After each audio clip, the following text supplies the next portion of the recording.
Duel Review is brought to you by SpiderWolf.com. On today's Duel Review, it's The Gray Man. I'm RJ. And I'm Nick. Let's get to it.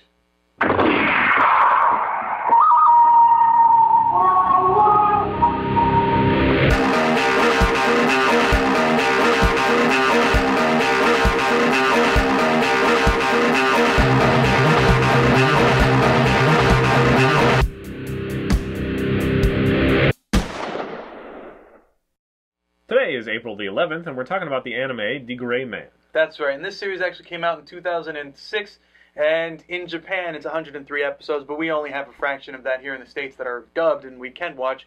But, available on Netflix and Funimation. Right, so there are seasons of it, and basically the story follows Alan Walker, who is an exorcist for the Black Order, as he takes on these Akuma, which are created by the Millennium Earl.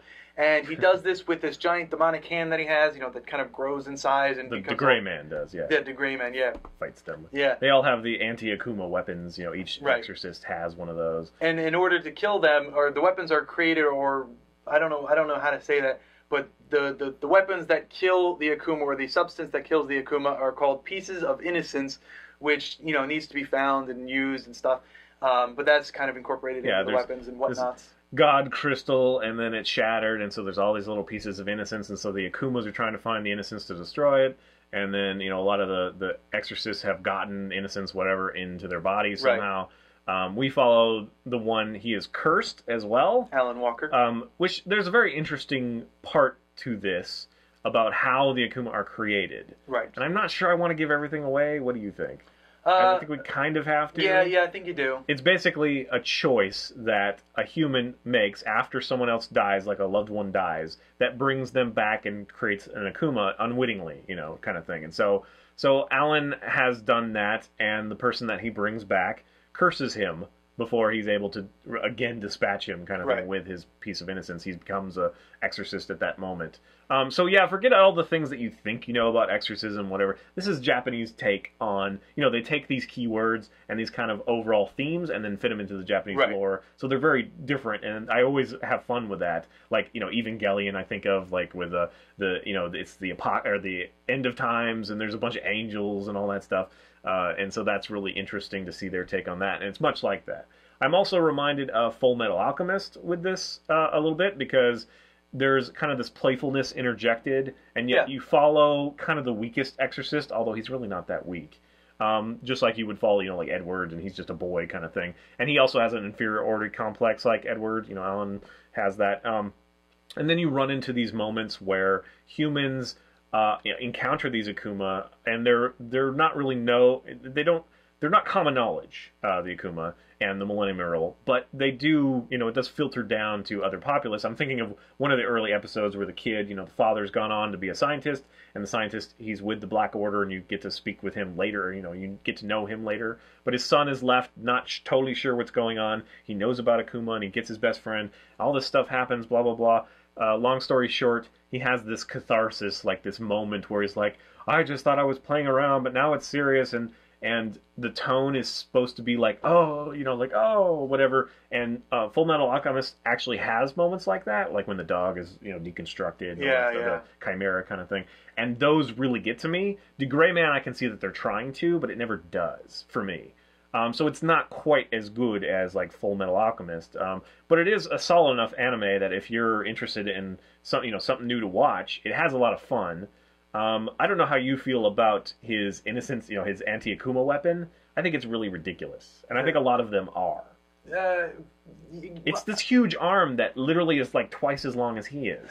Yeah, I think there are parts of that are cool, but that's only because when I was younger, I used to play with those Tonka trucks, you know, the long arm Tonka truck, and I used to wish that I had an arm like that. Well, it would be more interesting if he, like, uses that arm to, like, run on or something, and the rest of his body's just kind of, like, up here or something. But he never does that. He just kind of always keeps it out here, So he's just like this little dude, and then like this huge arm kind of thing. That to me takes me out of it. Yeah. Plus the like other ones are just like little glowing feet, kind of thing, and it's just like I don't know if that's really that cool. There's a lot of stereotypes in there. There's like the tough, gruff samurai guy who's like, you're ridiculous and you just need to do what you need to do. But then he, at the end of the day, he cares a little bit and, kind of thing. So I'm giving it a lot of flack because I don't think that it does enough to push new grounds. I don't think that it has a new take on it. But it is enjoyable. Overall, it's enjoyable. I really like the Millennium Earl's take on it. I don't know if you did any research on his origin. No, he's the only place that I found was. He seems like it's one of those like folklore kind of things, right? And that it really is translated to the devil, kind of thing, like he's Satan kind of thing. But they have a lot of fun with that. And the Order, they have these episodes where it's just about the Order, and it's kind of like this microcosm, and they have a lot of fun with those, like the Rogue Robot. Again, I'm thinking first season, and that's fun. But it doesn't quite do the same as like the Full Alchemist ones to compare it again. Yeah. I also think that his Cursed Eye is one of those things where it's fun because you're like, oh, wait till Alan gets there because he'll know whether that's the real one or not. And we're already privy to that as the audience of what's going on, pretty much. I mean, you can figure it out no problem, usually. But I think it's kind of one of those things that's overpowered he never gets fooled. So it's one of those things like, yes, he's a peon and, whatever, but yet he has this ability to see an Akuma, through its disguise. Right. He sees the spirit inside, trapped inside. And I guess it does help us sympathize with them and with him, but it seems really powerful. I don't know. It doesn't seem like he can be, I don't know, again, I keep bringing it back to Full Metal Alchemist. You're with Edward and you're like, like he'll find the strength to do it, and kind of like, oh boy, this is going to be really, close and whatever. With him, it's just like, yeah, I mean, he'll find a way. He'll win. He'll win. Fine. Yeah. No worries. So I don't want to degrade it too much because it is enjoyable. And you should watch it if you're interested. Later in the story, though, in some of the episodes that I don't think are in that first season or possibly even the second season, but the story kind of continues, and there's this bit where the Black Order kind of go against Alan, and as he's fighting so the Black Order and the Exorcists fear Alan of what he could become, and there's this whole bit about the Noahs, like Noah's Ark. So there's the Noahs, the family of Noahs, and he's stationed to become one of them, and so the Black Order doesn't want that, so they're against Alan, and so there's kind of this strife there. Yeah, they were also trepidatious at the beginning because he's cursed and right. So yeah. there is some compelling bits to it, but yeah, I guess there really isn't anything that brings new stuff, things that say you need to watch this to the anime fans, unfortunately. Yeah, I guess I would just say that I think with the exception of that really long arm. Like Full Metal Alchemist does it better. I mean, it doesn't have as much supernatural stuff in that, so if you really like that, you really dig that, then maybe this is your Full Metal Alchemist. But again, I think of all those like cute moments interjected and stuff like that. Stuff that anime does really well. Yeah.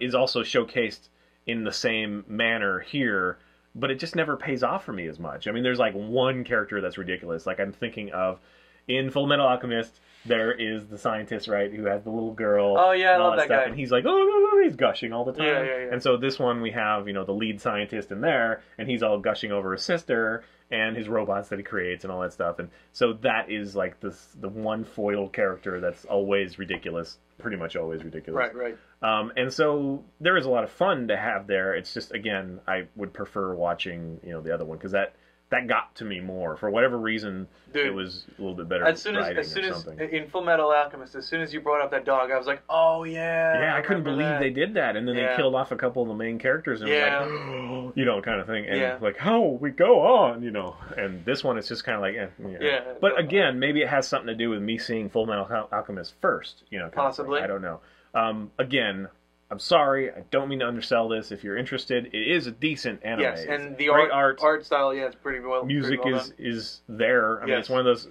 It's there. It's one of those things that if you don't notice the music, it's doing a good job, and so it does. It just heightens the thing, and it doesn't like, oh, that's a weird music, kind of thing to be there. So it does a really great job. The voice acting is great. I mean, there's different levels of exorcists, which is kind of interesting to learn about. And then the Millennium Earl is a lot of fun. You're always like, what's his deal?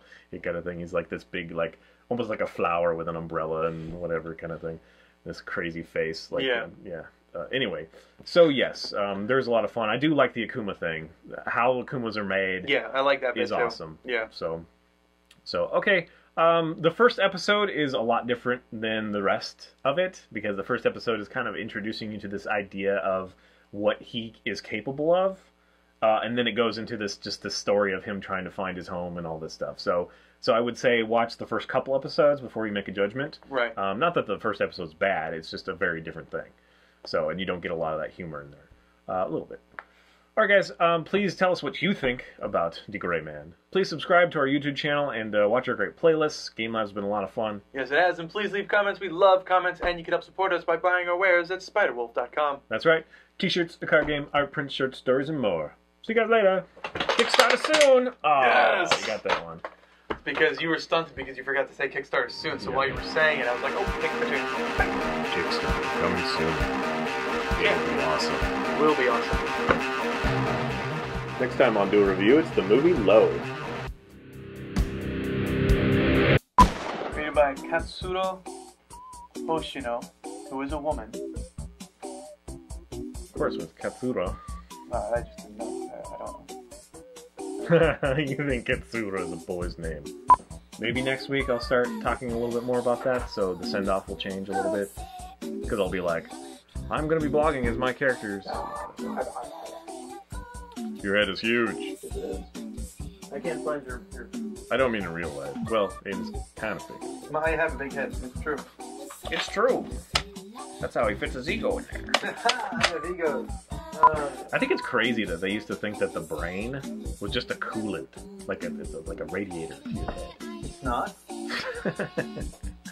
I think that's crazy. They thought, oh yeah, what's like? But people bump their heads, and you'd think they'd like black out or go crazy. And they just thought it was because their heat sink got knocked around. I mean, like the ancient Egyptians had no importance in the brain at all. It was just the radiator. Everything was in the heart. Yes.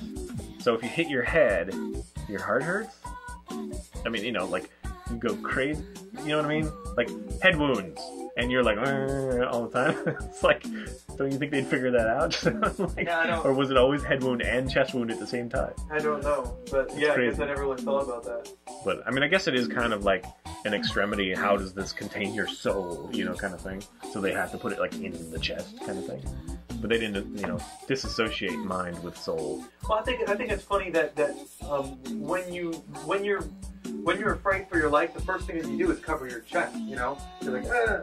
Well, yeah, but your head goes down too. Yeah, that's true. You do kind of fall up, but I haven't been afraid for my life very often. I don't know if I do that. Maybe I why was cover my nuts.